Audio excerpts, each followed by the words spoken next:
Assalamu alaikum, dear student. My name is Rana Rashid. I am your English teacher. Dear student, today, 28th November 2020, English class 9th में हमने unit number 6 की exercise करनी है. Glossary exercises page number 65, 66 और 67. बहुत ही important exercise है. आप लोगों को सामने में जो है इसको रीड करूंगा और समझाने की कोशिश करूंगा. आपने बुक खोल के रखनी है अपनी और चेक करने हैं कि जो आंसर मैं बता रहा हूं वो आपके पास उसी सूरत में लिखे हुए हैं कि नहीं लिखे हुए. किसी भी गलती की सूरत में आप उसको फ़ौरन ठीक करें. और MCQ की सूरत में जब ये आएंगे तो बहुत ही इम्पोर्टेंट होते हैं. एक एक नंबर जो है वो आपके लिए बहुत ही कीमती है.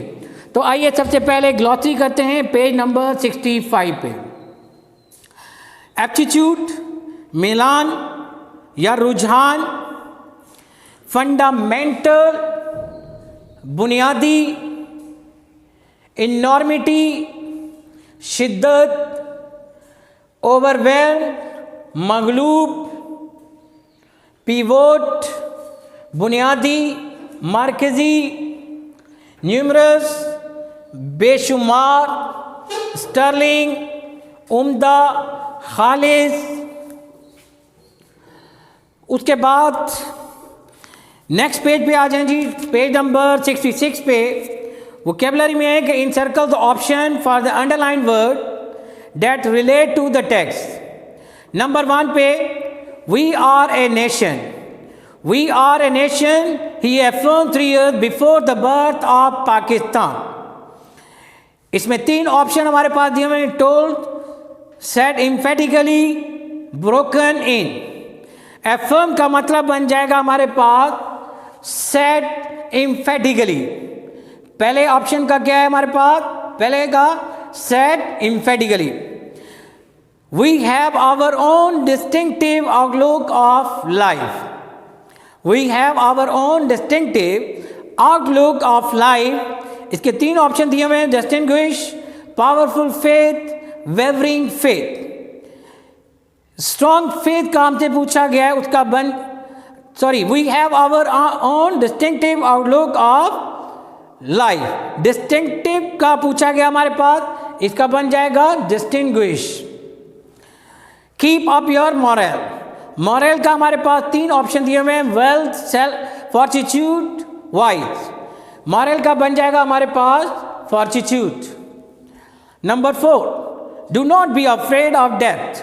अफ्रेड का यहाँ पर 3 ऑप्शन है. अटेंडेड टू, स्केयर्ड और स्केयर्ड ऑफ. ये जवाब बन जाएगा हमारे पास स्केयर्ड. नंबर 4 का क्या बन जाएगा? Scared. Number 5, we should face it bravely to save the honour of Pakistan and Islam. Face में 3 ऑप्शन दिए हुए. Repair, cope with, correct. Face का बन जाएगा कोप विद. नेक्स्ट हमारे पास बी एक्सरसाइज है. Consult the thesaurus and find the synonyms of the following word. हमारे पास यहाँ पर वर्ड दिए हुए. हमने उनके सिनोनिम्स यानी कि सिमिलर मीनिंग के जो है वो वर्ड देख रहे हैं. Number 1, moral. मॉरल का बन जाएगा हमारे पास कॉन्फिडेंस. मॉरल का क्या बन जाएगा? कॉन्फिडेंस. वेज, वेज का जर्नी, वेज का जर्नी. एम्बिशन, एम्बिशन, एम्बिशन का बन जाएगा डिजायर या विश भी हो सकता है. Nomenclature, nomenclature, a system of naming things.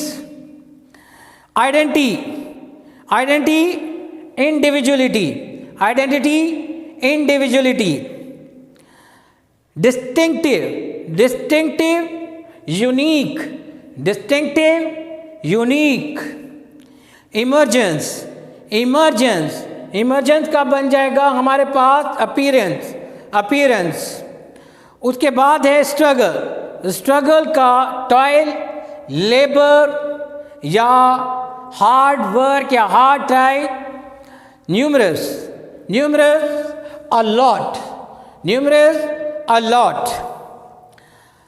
Strong, strong का बन जाएगा फर्म, स्ट्रॉन्ग का फ।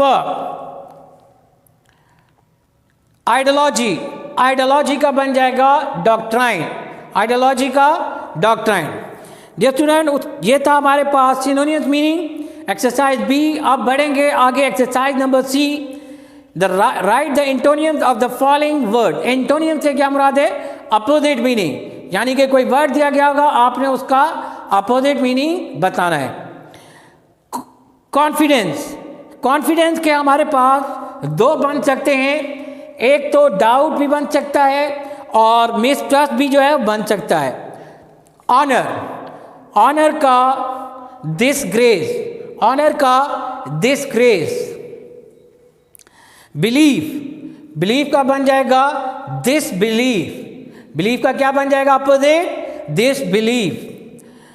यूनिट, सेपरेट, सेपरेट का बन जाएगा यूनाइटेड, अपोजिट एंटोनियम सेपरेट का यूनाइटेड, सेपरेट का यूनाइटेड। उसके बाद यूनिटी, यूनिटी का अपोजिट यानी कि एंटोनियम बन जाएगा यूनिटी का डिसहार्मनी, डिसहार्मनी।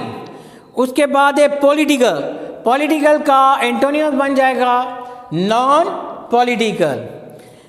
जी स्टूडेंट, ये थी सी एक्सरसाइज एंटोनियम्स के हवाले से। अब आगे बढ़ेंगे हमारे पास नेक्स्ट पेज पे 67 पे एक बहुत ही इम्पॉर्टेंट जो है जो टॉपिक दिए हुए हैं डेनोटेशन और कोनोटेशन के हवाले से। डियर स्टूडेंट, हमारे पास ये बहुत ही इंपॉर्टेंट टॉपिक है। डेनोटेशन से क्या मुराद है कि कोई वर्ड जिसका मीनिंग हमारे पास डिक्शनरी में मौजूद होता है, यानी कि literal means of the word. For example मैं कहता हूँ कि डॉग, डॉग को जब आप डिक्शनरी में जाकर देखेंगे तो हमें बताया गया होगा कि an animal with 4 legs that usually barks at night. So here dog is the literal meaning of the dog. तो ये हमारे पास क्या कहलाएगा? Denotation. On the other hand connotation से क्या मुराद है कि उस वर्ड को अगर हम अपनी सेंस में इस्तेमाल करते हैं, उसको हम अपनी सेंस में इस्तेमाल करते हैं तो वो क्या कहलाएगा? कॉनोटेशन। मसलन अभी मैंने यहाँ पर डॉग की एक एग्जांपल दी है डेनोटेशन के हवाले से, लेकिन अगर मैं ये कहता हूँ कि he is my dog servant, he is my dog servant, तो अब यहाँ पर डॉग को मैंने एज ए कॉनोटेशन लिया है। We know that dog is a loyal animal, so we here we mean that he is my loyal servant, he is my dog servant से मुराद क्या है कि वो मेरा वफादार मुलाजिम है। इट मीन कि वो मेरा वफादार मुलाजिम है। तो यहाँ पर डॉग का मतलब हमने कॉनोटेशन के साथ लिया है। तो याद रखना कि डेनोटेशन वो मतलब जो हमारे पास डिक्शनरी में मौजूद है, लिटरल मीनिंग, लेकिन जबकि कॉनोटेशन से क्या मुराद है कि हम उस वर्ड की सेंस को अपने मानी पहनाते हैं या अपने मफहूम में इस्तेमाल करते हैं, तो वो क्या कहलाएगा? आपका कॉनोटेशन कहलाएगा। ये बहुत ही इंपॉर्टेंट है। मसलन यहाँ पर दिए हुए डेनोटेशन इज द लिटरल और dictionary meaning of word. On the other hand, what is connotation? Connotation, on the other hand, refers to the idea that is suggested by or associated with a word. तो dear student, ये थी हमारे पास डेनोटेशन और connotation. ये थी हमारे पास unit number 6 exercise की glossary, exercise page number 65, 66 और 67। आप लोगों ने याद करना है, बहुत इंपॉर्टेंट होते हैं, ये MCQs बनकर आते हैं। कोई चीज़ आपने मिस नहीं करनी। जहाँ से भी जो डेफिनेशन वगैरह दी गई हैं वहाँ पर एग्जाम्पल दी गई होंगी, आपने उनको भी पढ़ना है। वहाँ से भी MCQ जो है वो बनकर आ सकते हैं। कोई पॉइंट नहीं छोड़ना, कोई चीज़ आपने नहीं छोड़नी, हर चीज़ को आपने पढ़ना है, याद करना है और समझना है।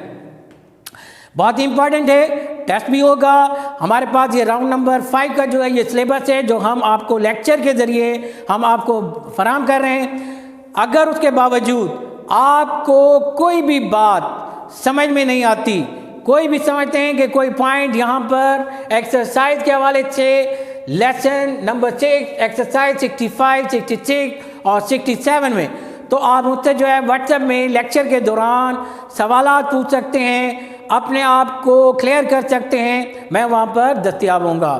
अल्लाह हाफिज़।